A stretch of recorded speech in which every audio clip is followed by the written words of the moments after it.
Hey everyone, welcome to another episode of The Shot with Cosmos, and cheers to the first recorded author, poet, and possibly scientist. Oh, intriguing. Ho ho!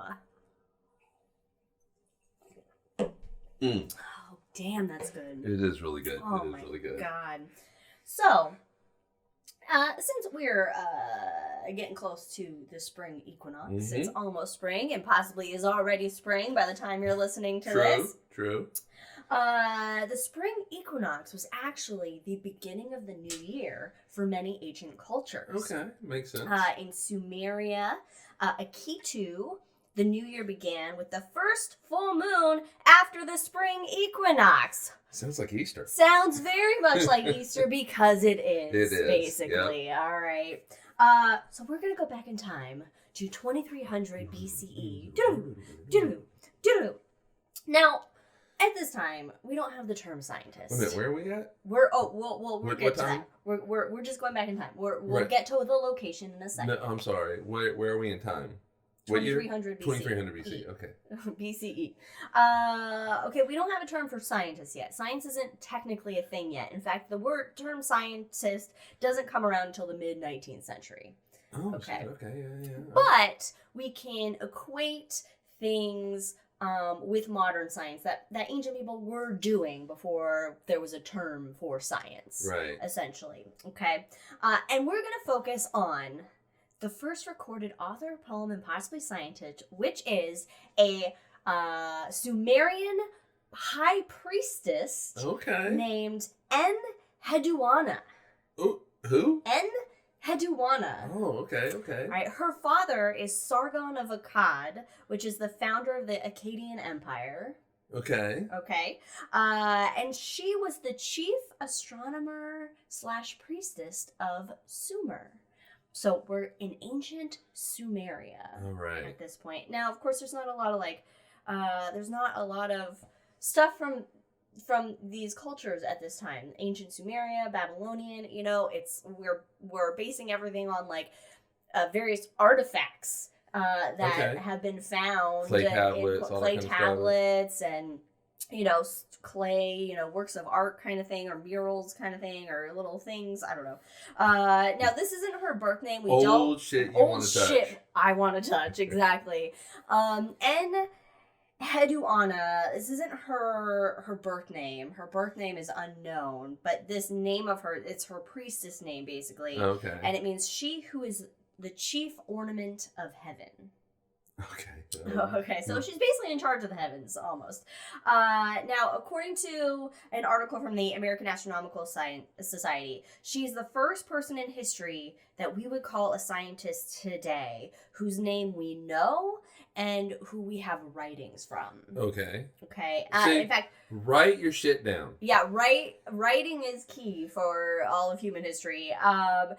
She was basically first rediscovered in 1927 when clay tablets and with her name and stuff was found. But it appears that her legacy and her writings that she did were studied and used for 500 years after her death. So she's kind of almost like the Shakespeare of her time. With all these, she wrote a lot of hymns, a lot of poems,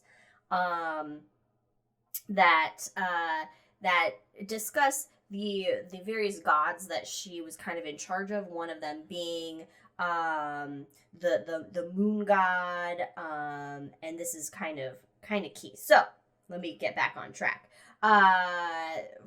Because of her writings and the dating of her writings, she's the first known author and poet. Okay. And there's actually a crater on Mercury named for her. Oh, nice. In 2015, a crater was named for her.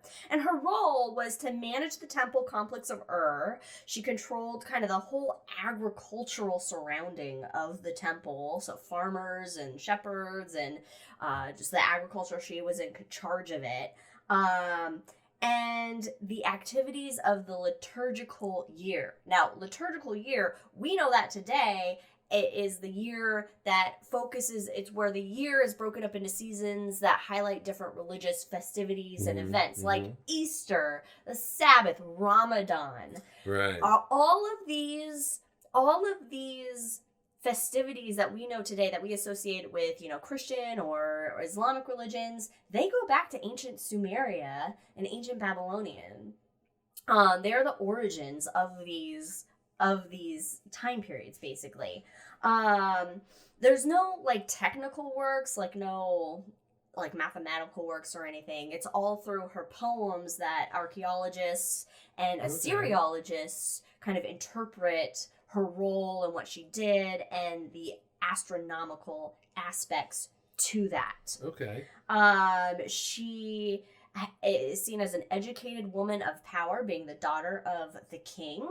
And we have her poems. So there's 3 poems to the goddess Inanna, 3 poems to the god Nana, and 42 temple hymns that are attributed to her. Although there is some debate over that on if she actually wrote all of these. She did some writing. She did some writing.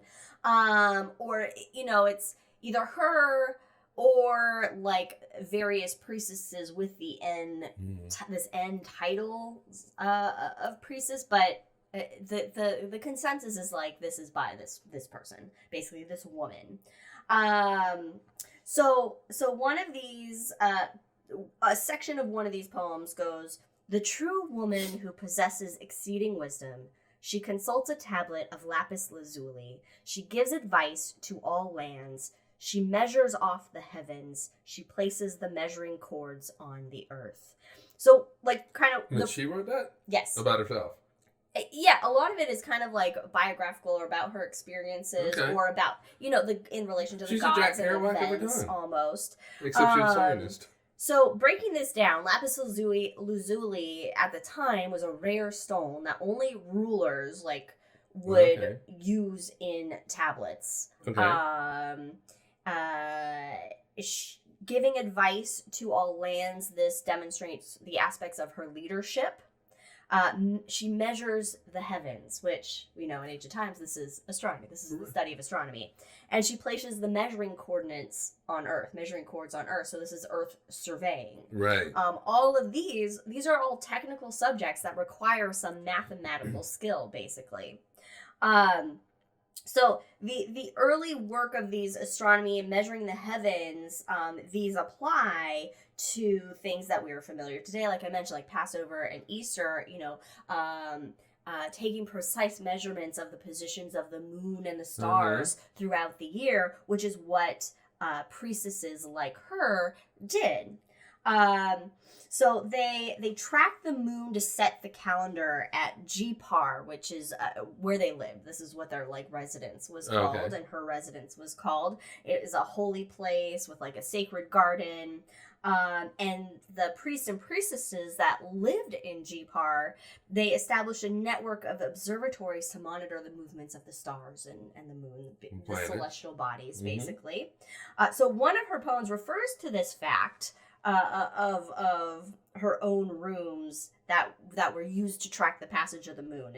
It says, this section says, "In the Jipar, the priestesses' rooms, that princely shrine of cosmic order, they track the passage of the moon." Wow. Okay. So there's no conclusive evidence of if she herself was tracking the moon, but it implies that, hey, this is where she lived and worked, basically, so that she was involved in some aspect of this and definitely was writing it down. Even if she's not doing it, she's probably in charge of the people that were doing it. Exactly. Yeah, she's like the PhD advisor. Now, her name is the only one that we know of this time that was doing this sort of work, this early pre-scientific work. But we can surmise that there was a long line of powerful women before Enheduanna that followed the stars and the moon cycle. And we just know her name based on these writings that have been rediscovered where her name is in it, and these other artifacts that show depictions of her and giving offerings to the gods and that sort of thing. And so the consensus currently, even though obviously there's always debate with history and archaeology and everything, because we don't have all the facts, everything that came from these times, but we can say that Enheduanna, she was ahead of her time, a smart woman, a very creative, talented woman who used her position to explain and explore the heavens. And you know what? Not only that, I was just thinking, because you said that she was marking the ground. Well, I mean, using that to imply, I guess, I don't know exactly what the surveying of the earth is. Well, surveying of the earth. She's doing geometry before they came up with geometry. Yeah, like some rudimentary, I'm sure, understanding. They're really ahead of her time. And it just shows that she became, once her name was rediscovered, she became a powerful, like, feminist icon, because, we see that throughout history, these technical subjects, as it were, are dominated by male figures, but women in the past, because men are telling women they can't do it. Yeah, but in the past, there were many powerful, smart women that were doing these kind of things, and their names have been lost to history, but we at least know of one. So cheers to Enheduanna. Thank you. Cheers. For your work. That's a great story. I like that. Follow some other things. We'll see you next time.